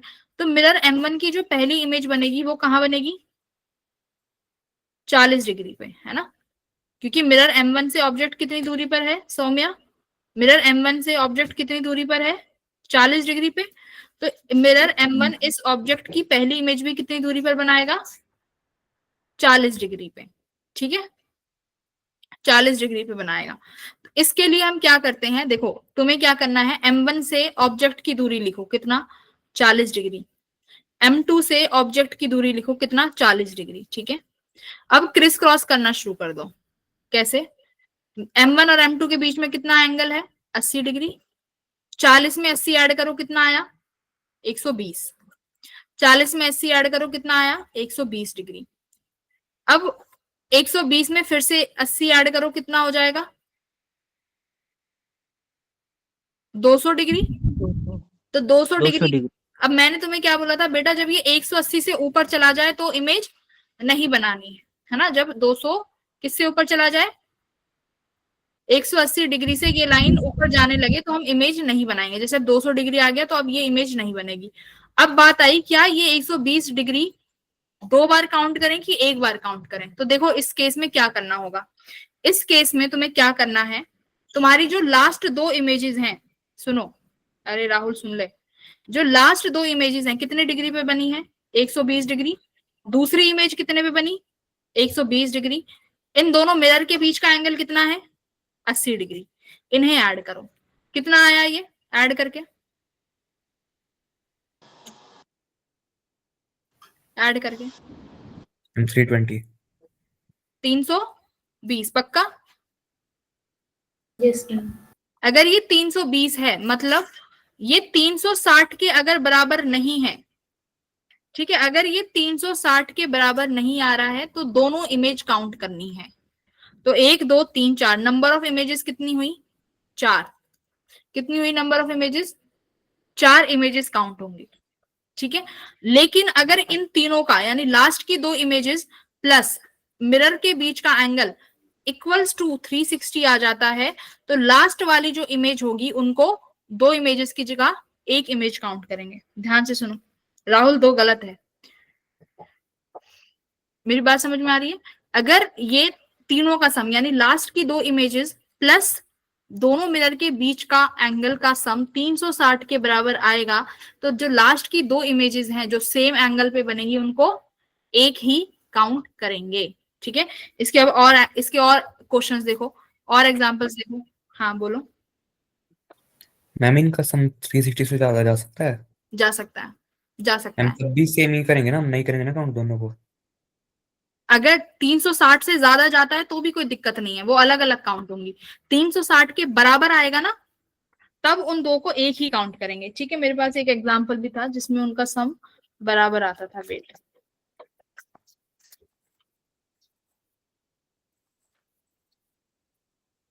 हम्म 30-30 डिग्री लेके करो, एक बार 30-30 डिग्री से करो।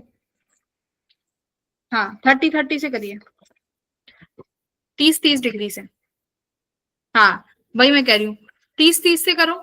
देखो मैं यहाँ करती हूँ, मैंने ये दो मिरर्स लिए हैं, M1 M2।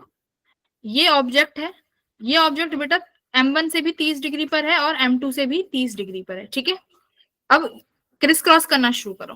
पहला इमेज 30 डिग्री पर, M2 से दूसरी इमेज 30 डिग्री पर, दोनों मिरर के बीच में 60 डिग्री का एंगल। यहाँ इमेज 90, ये इमेज 90। अब कितना होगा भाई, 9 10 11 12 13 14 150, और ये भी 150। करेक्ट। मुझे लगता है अब दोबारा दूसरी इमेज बन जाएगी क्या? दूसरी इमेज नहीं बनेगी ना, 60 डिग्री है। देखो 150 में अब 60 ऐड करोगे ना तो वो 200 से ऊपर चली जाएगी। कितना? 210 डिग्री। तो 180 से ऊपर चलेगी तो ये वाली इमेजेस नहीं बनेंगी। तो मेरे पास कितनी आई, 30-30 दो इमेज, 90-90 दो इमेज, 150-150 दो इमेज। तो टोटल इमेज कितनी बनी, 2 4 6। बट अभी चेक करेंगे, लास्ट की इमेज चेक करेंगे। कैसे? लास्ट की दोनों इमेजेस 150 प्लस 150, मिरर का दोनों एंगल 60 डिग्री। कितना आया ये, 360। अगर अब ये 360 आ गया, यानी इन 150 वाली को एक ही काउंट करेंगे। तो नंबर ऑफ इमेजेस कितना आया, नंबर ऑफ इमेजेस कितनी है बनी, नंबर ऑफ इमेजेस बनी 5। ठीक है, तो ये वाला मेथड है। अब तुम्हें इसमें कोई भी ऑड बाइसेक्टर कुछ याद रखने की जरूरत नहीं, बस ये वाला फॉर्मूला लगाओ, तुम्हारा आंसर आ जाएगा। हाँ 60 पे बराबर आते हैं। ठीक है, तो 360 से ज्यादा आए तो कोई दिक्कत नहीं, कम आए तो कोई दिक्कत नहीं, लास्ट के दोनों इमेज काउंट होंगी। बस 360 के बराबर आने पर एक ही इमेज काउंट करेंगे। ये समझ में आया? आगे बढ़ो। ठीक है, आगे बढ़ते हैं। करो ये वाला क्वेश्चन, ये वाला भी कर लोगे। इमेज बतानी है, ये वाला होमवर्क क्वेश्चन है।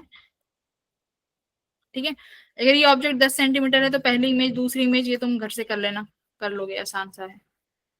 अब आ जाते हैं स्फेरिकल मिरर्स पे। ठीक है, थोड़ी सी क्लास एक्सटेंड भी हो जाएगी तो बैठे रहना, आधा घंटा है अभी हमारे पास। स्फेरिकल मिरर्स, स्फेरिकल मिरर दो होते हैं, कनकेव और कॉन्वेक्स।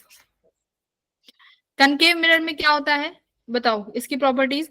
फोकस क्या होती है, फोकस इज बाउंड्री, सिखाया था ना, फोकस हमारी बाउंड्री है। मान लो जैसे मेरे पास ये कनकेव मिरर है, ठीक है, ये मेरा पोल, फोकस, सेंटर ऑफ कर्वेचर। जब तक ऑब्जेक्ट फोकस से पहले रखा जा रहा है, ध्यान से सुनो, फोकस इज बाउंड्री फॉर किसके लिए, ऑब्जेक्ट के लिए। अगर ऑब्जेक्ट फोकस से पहले है तो इमेज कैसी बनेगी, जल्दी बोलो। Image formed is real ma'am, real and inverted, है ना, रियल रहेगी और इन्वर्टेड रहेगी। सेंटर ऑफ कर्वेचर पे मैग्निफिकेशन 1 हो जाता है, और जैसे जैसे ऑब्जेक्ट को पास लेके आओगे इमेज बढ़ती चली जाएगी, है ना, image size increase, correct, as we move object nearer to mirror, है ना, जैसे जैसे ऑब्जेक्ट को नजदीक लेके आते जाओगे इमेज का साइज क्या होता जाएगा, बढ़ता जाएगा, करेक्ट। अगर मैं, अब मुझे बताओ, अगर मैं यहां रखती हूँ फोकस और पोल के बीच में इमेज को, ऑब्जेक्ट को, तो क्या होगा,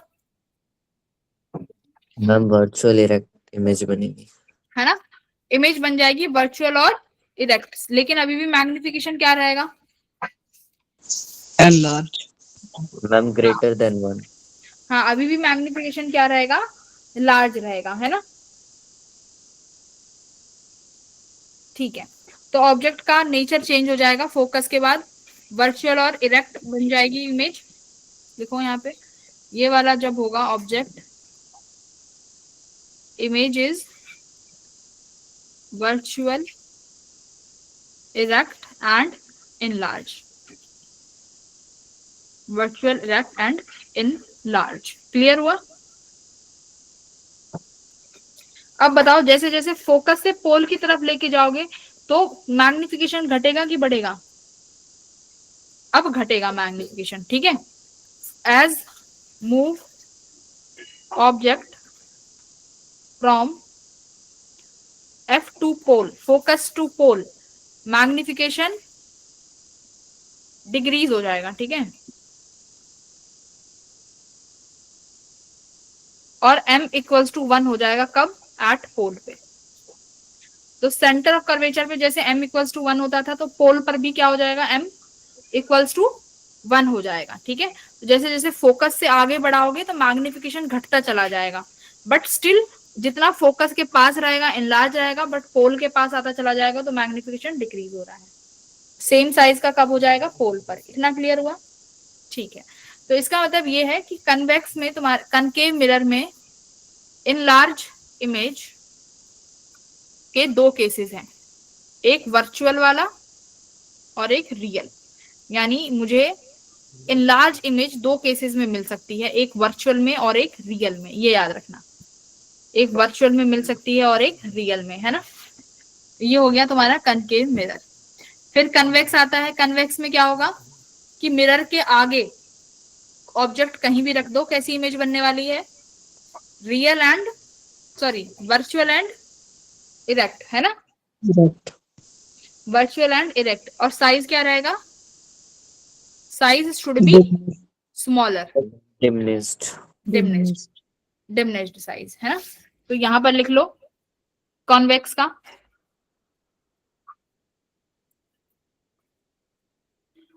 ऑब्जेक्ट अगर इसके आगे रखे हुए हैं तो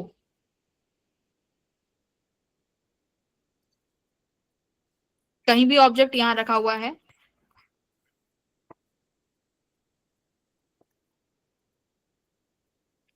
in front of mirror, object place in front of mirror, image is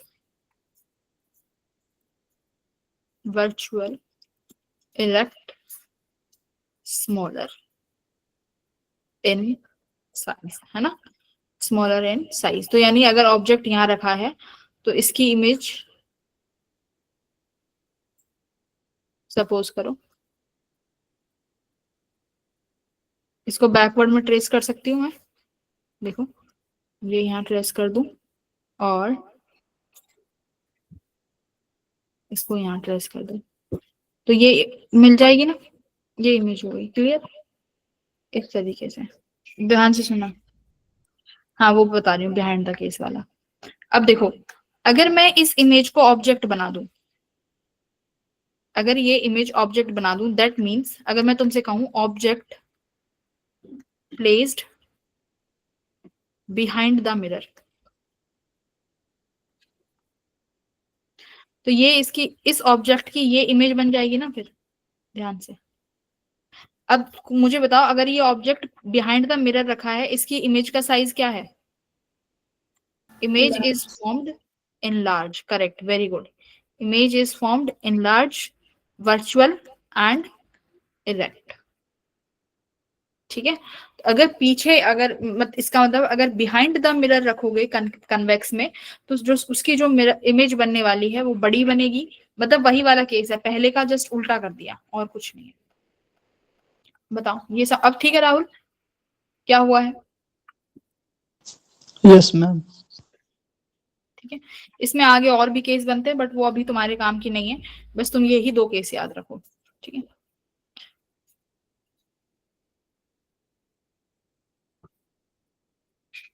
ये याद रखना, ये कब तक है? ये हमारा फोकस तक वैलिड रहेगा, ठीक है। जो ये सेकंड केस कराया है, ये बिटवीन पोल टू फोकस, यानी अगर ऑब्जेक्ट जो है पोल और फोकस के बीच तक है तब ये होगा कि इमेज कैसी बनेगी, virtual, erect and large in size. अगर फोकस के बाहर चले जाओगे तो फिर इमेज का नेचर बदल जाएगा। कैसा इमेज का नेचर हो जाएगा, इनवर्टेड और इनलार्ज्ड इमेज बन जाएगी। ठीक है, नेचर चेंज हो जाएगा। वो केस तुम्हारे लिए नहीं है। अगर तुमसे पूछे क्या कन्वेक्स मिरर इन्वर्टेड इमेज बनाता है, तो answer is yes, inverted image बनेगी। स्पेशल केस है, लिख लो, yes, inverted image is formed when object placed between focus and curvature. ठीक है, फोकस और कर्वेचर के बीच में रखा है तो इन्वर्टेड इमेज होगी और इनलार्ज होगी। ये लो, और कैसी होगी, और वर्चुअल होगी शायद, हाँ वर्चुअल है। ठीक है, वर्चुअल। तो 3 केस समझ में आ गए। ये 3 केस याद रखने हैं। क्या, एक तो मिरर के आगे ऑब्जेक्ट कहीं भी रख दो, इमेज कैसी बननी है, स्मॉल साइज, इरेक्ट और वर्चुअल। फिर अब बिहाइंड द सीन के, बिहाइंड द मिरर के 2 केस हैं। अगर हम बिहाइंड द मिरर की बात करेंगे, बिहाइंड द मिरर पोल से फोकस कैसा इमेज रहेगा, पहला वाला जो केस है उसी का उल्टा कर देंगे, है ना, कि कैसी इमेज हो जाएगी, इनलार्ज, इरेक्ट और वर्चुअल। फिर आ जाएगा फोकस से लेके सेंटर ऑफ कर्वेचर, वहां पर बस अब इरेक्ट की जगह इनलार्ज हो जाएगी, सॉरी इरेक्ट की जगह इन्वर्टेड हो जाएगी इमेज। क्लियर हुआ मैम हाँ। ये जो मैम थर्ड केस पिछले है वाले वो केस में रियल नहीं आएगी। क्या कह रहे हो, बोलो बोलो क्या कह रहे हो। मैम आपने पोल और फोकस के बीच में बोला, उस हाँ, केस में रियल इमेज आएगी। रियल नहीं है, वर्चुअल है ना, देखो वर्चुअल लिखा हुआ है, वर्चुअल इमेज तो सारी वर्चुअल ही बनाएगा। कन्वेक्स मिरर रियल इमेज नहीं बनाएगा। कन्वेक्स मिरर का कोई भी ऐसा केस नहीं है जहां रियल इमेज बनती हो। ठीक है, there is no single case जहां पर रियल इमेज, एक second, object is moved away from the pole, an object is placed between the pole and the images from real reference enlarge.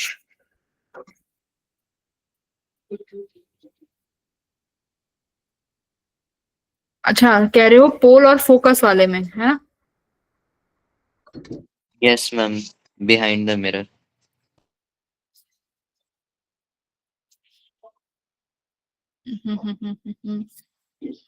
एक second, हाँ यहाँ पे देखो ये वाला बिहाइंड द मिरर वाले में, है ना, ये वाला केस, राइट राइट राइट। यहाँ पे इमेज रियल बनेगी ना, इरेक्ट एंड एनलार्ज, ये रियल इमेज होगी इसकी। ठीक है, इस वाले केस में ये रियल इमेज हो जाएगी इसकी, इस वाले ऑब्जेक्ट की। मैम जो थर्ड वाला केस है वो बिहाइंड द मिरर के लिए या फिर फ्रंट से ही है? बिहाइंड बिहाइंड फ्रंट के लिए तो एक ही केस है, देखो फ्रंट के लिए तो एक ही केस है। अगर ऑब्जेक्ट आगे रखा हुआ है तो हमारे पास जो इमेज बनेगी वो वर्चुअल रहेगी, इरेक्ट रहेगी और स्मॉल रहेगी। ठीक है, ध्यान से, बट देखो जल्दी जल्दी में गड़बड़ी मत करो, मेरे से भी हो जाएगी वरना। अगर ऑब्जेक्ट आगे रखा हुआ है तो इमेज वर्चुअल है हर केस में, इरेक्ट है और स्मॉल साइज है। अब बिहाइंड द के 2 केसेस हैं, एक पोल टू फोकस और एक फोकस टू कर्वेचर। ठीक है, तो पोल टू फोकस कैसी इमेज बन रही है, रियल इमेज, इरेक्ट और इनलार्ज। थर्ड केस है फोकस टू कर्वेचर, जिसमें इमेज कैसी बन जाएगी, इन्वर्टेड एंड वर्चुअल। ठीक है, और स्टिल इनलार्ज। मैम ये भी तो रियल ही आनी चाहिए थर्ड वाली। नहीं नहीं, थर्ड वाली ना इधर ही आ जाएगी, सेम इसी वाले में बन जाएगी, मतलब ये बिहाइंड द मिरर बनेगी ये वाली इमेज, ओके मैम। ये वाली बिहाइंड द मिरर आ जाएगी। ठीक है, थर्ड केस में बिहाइंड द मिरर बन जाएगी, इसीलिए कैसी इमेज रहेगी, ये वर्चुअल रहेगी। नहीं नहीं, ये नहीं आएंगे, बस तुम्हें 2 याद रखने हैं, मैंने बोला ना कि 2 केस याद रखने हैं, F2C और एक ऑब्जेक्ट के आगे। कन्वेक्स मिरर तो वैसे भी नहीं आता, थर्ड वाला तो बिल्कुल मत याद रखना, बस 2 केस याद रखो, एक तो जब आगे रहेगा तो, और एक पोल टू फोकस के बीच में क्या रहेगा। ठीक है, तो क्या कन्वेक्स मिरर रियल इमेज बनाता है? यस बनाता है, ठीक है। इन्वर्टेड बनाता है? बनाता है, ठीक है। तो सारी इमेजेस बन रही हैं और इनलार्ज भी बनेगी, ठीक है, इनलार्ज भी बनेंगी, बट वो कब बनेंगी? जब ऑब्जेक्ट कैसा होगा हमारा, कैसा ऑब्जेक्ट होगा? वर्चुअल ऑब्जेक्ट होगा, है ना। ऑब्जेक्ट वर्चुअली तो है, जो बिहाइंड द मिरर रखा है, दैट मीन्स वो वर्चुअल ऑब्जेक्ट है।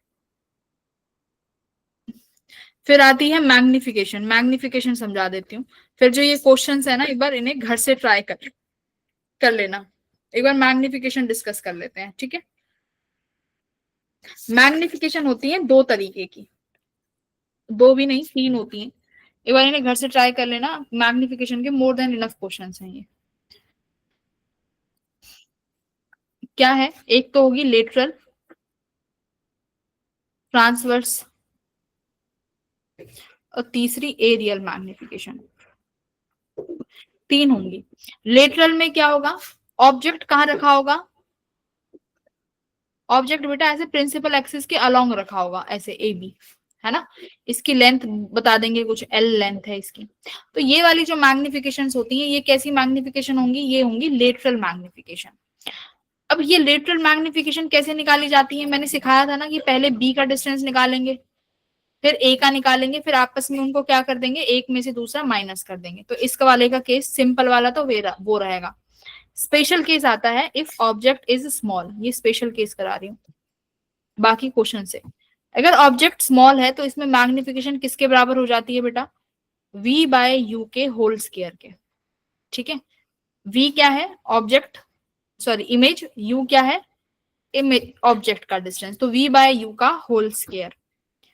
बाकी अगर मुझे लेंथ निकालनी है कि लेंथ ऑफ इमेज कितना हो जाएगा, तो क्या करोगे? v बाय यू का whole square multiply by length of object.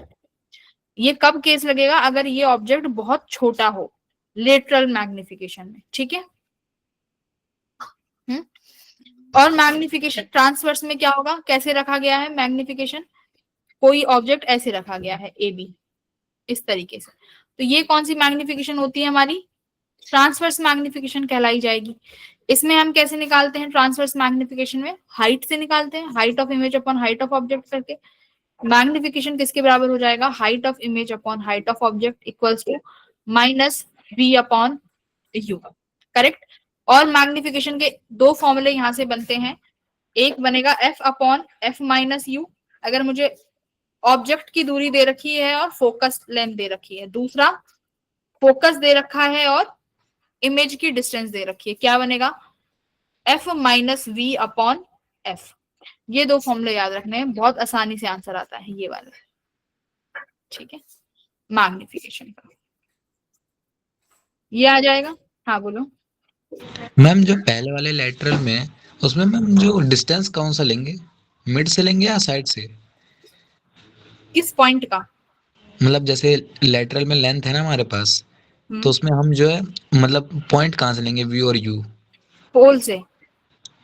Ma'am मतलब पोल से तो लेंगे, मतलब कहाँ पे लेंगे, ए पे, बी पे या फिर मिड पे? नहीं, पहले बी का निकालोगे ना। देखो पहले बी पॉइंट है, तो पहले बी पॉइंट के लिए बी पॉइंट का यू यूज करके इसकी वी निकालोगे, इस पॉइंट का वी। फिर ए पॉइंट का यू यूज करके ए का वी निकालोगे, है ना। तो तुम्हारे पास 2 वी आ जाएंगे, फिर आपस में माइनस करेंगे। ये क्वेश्चन से समझ में आएगा, ठीक है। तो 2 इमेज निकालनी पड़ेंगी पॉइंट की समझ के, एक ए पॉइंट का और एक बी पॉइंट का। फिर जो वो इमेज आएंगी उन इमेजेस को आपस में माइनस करेंगे, तब मुझे वो लेंथ मिलेगी उसके इमेज की, ठीक है। लेटरल में बोलो। तो मैम ये मैग्निफिकेशन का फॉर्मूले में वी ओ यू क्या है? वो तब है ये जब ऑब्जेक्ट स्मॉल है, जब इतना छोटा ऑब्जेक्ट है कि ए और बी डिफरेंशिएट नहीं कर पा रहे हो। बात समझ में आ गई? Yes ma'am. हाँ, ये तब है जब ए और बी डिफरेंशिएट नहीं कर पा रहे हैं डिस्टेंस में, वो बहुत स्मॉल है। तो उसके लिए हमें ए और बी की डिस्टेंस अलग से निकालने की जरूरत नहीं है, मतलब इमेज अलग से निकालने की जरूरत नहीं है। उसमें आप क्या ले सकते हो? v बाय यू ले सकते हो, कि आप बस उस छोटी सी डिस्टेंस की v निकालो।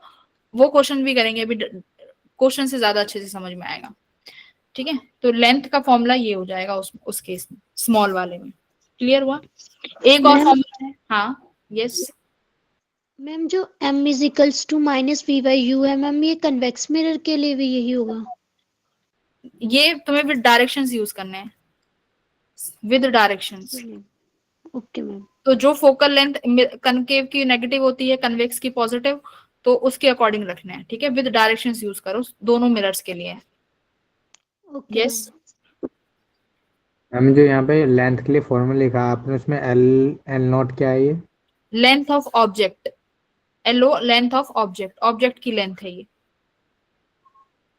ये फिर हम एल आई क्या, एल आई ये फिर इमेज की है? हाँ, एल आई मतलब इमेज की लेंथ निकालनी है ना, ऑब्जेक्ट की लेंथ दे ठीक रखी है, है, इमेज की निकालेंगे। तो फॉर्मूला v ठीक बाय है। यू का होल स्क्वायर। ये स्पेशल केस है जब अगर ऑब्जेक्ट बहुत छोटा है। ये क्वेश्चन से समझ में आएगा। दो क्वेश्चन लेंगे, एक तो जिसका इनफाइनाइट, जिसका फाइनाइट लेंथ होगा, एक जिसका बहुत स्मॉल लेंथ होगा। तो लेटरल के दो केसेस दोनों करा दूंगी, टेंशन मत लो। तो क्वेश्चन से समझ में आ जाएगा, कल मिलते हैं। एक इसका एक और फॉर्मूला है, अगर ऑब्जेक्ट स्मॉल है तो यहाँ पे मैं लिखवा देती हूँ। ऑब्जेक्ट स्मॉल का एक और फॉर्मूला लिख लो, कई बार डायरेक्ट फॉर्मूला भी पूछ सकते हैं। Length of image equals to F upon U minus F का whole square upon multiply by L nought, ठीक है। ये एक फॉर्मूला और है, कब, जब अगर ऑब्जेक्ट बहुत छोटा है। तो ये दोनों फॉर्मूले हैं, ये दो फॉर्मूले याद कर लेना, कल क्वेश्चंस करेंगे मैग्निफिकेशन के, एक ट्रांसवर्स का, लेटरल के दो, तो तीन क्वेश्चन मैग्निफिकेशन के, जिसमें पूरा मैग्निफिकेशन का कॉन्सेप्ट क्लियर हो जाएगा, ठीक है। तो हर कॉन्सेप्ट के तीन क्वेश्चन रहेंगे, 3 से 4। तुम्हें कहीं से और कुछ करने की जरूरत नहीं है, बस इतना से कर लेना, ठीक है। चलो बाय एवरीवन, बाय बाय। कल पढ़ के आना थोड़ा सा प्रिज्म के बारे में और टीआईआर के बारे में, आज तो नहीं हो पाया। हाँ जी। मैम स्टार्टिंग में जो 2 क्वेश्चन थे स्टार्टिंग के, वो दिखाइएगा एक बार प्लीज। हाँ हाँ बिल्कुल रोहित, कैसे हो रोहित? तुम भी इसी क्लास में हो, मैंने देखा नहीं। Yes sir. मैम मैं ठीक हूँ, आप बताइए। हाँ बताओ क्या कह रहे हो। सेकंड क्वेश्चन आंसर 60 आया था। हाँ 60। मैम मैंने एक फोटो भेजी है, प्लीज उसमें देख के बताइए। मेरा 30 आ रहा है, मैंने ज्योमेट्री से किया है तो। मेरे को शेयर किया है तुमने?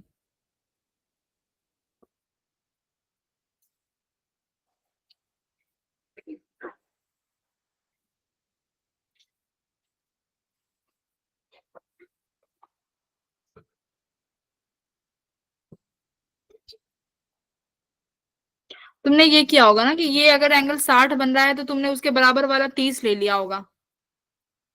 हाँ मैम हेलो। ये जैसे यहाँ पे 30 60 90 है, वैसे ये 60 के हम्म। वर्टिकली अपोजिट एंगल, वो मैंने 60 लिया, तो फिर क्यू और ये जो एंगल ऑफ इंसिडेंस है वो 30 आया है इससे। देखो कैसे करना है।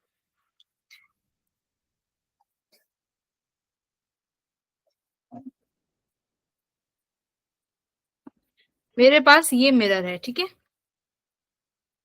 ये एंगल 30 डिग्री बना रहा है हॉरिजॉन्टल के साथ। मेरे पास एक वर्टिकली इंसिडेंट रेज आ रही है, ठीक है, वर्टिकली आई है कोई लाइट रे, इस तरीके से, ठीक है। मैंने इसको थोड़ा सा आगे सब्सटेंड कर दिया, तो यानी ये एंगल 90 है, और ये वाला जो एंगल बना ये 60 डिग्री बना, ठीक है। मुझे बताओ, ये मेरा मिरर है, ये लाइट इंसिडेंट हुई तो मेरा रिफ्लेक्टेड रे कुछ ये हो जाएगा आर, ये एंगल आई, यस इनके मैम। बीचों बीच से नॉर्मल पास करेगा,